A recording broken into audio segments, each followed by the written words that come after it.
કાંકરેજ તાલુકાનો થરાદ જિલ્લામાં સમાવેશ કરાતા કાંકરેજની પ્રજામાં રોષ। કાંકરેજમાં ઠેર ઠેર વિરોધ પ્રદર્શન। પ્રજાનો એક જ અવાજ, કાંકરેજ તાલુકાને બનાસકાંઠામાં જ રાખો।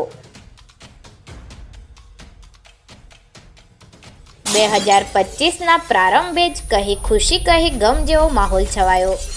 વાવ થરાદ વિસ્તારમાં આનંદ છવાયો તો આ તરફ કાંકરેજ પંથકમાં ભારે નારાજગી છવાઈ।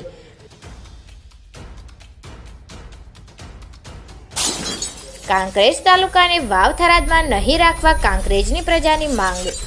કાંકરેજને બનાસકાંઠા જિલ્લામાં જ યથાવત રાખવા લોકોનો ઉઠ્યો સૂર। કાંકરેજની પ્રજા માટે પાલનપુર જવું સુલભ, જ્યારે થરાદ જવા માટે અગવડતા ભર્યું। કિલોમીટરની દ્રષ્ટિએ પણ થરાદ દૂર પડે છે। પ્રજામાંથી ઉઠ્યો સૂર। પ્રજાની સુખાકારી માટે કાંકરેજને બનાસકાંઠામાં રાખવા ઉઠી ઉગ્ર માંગ।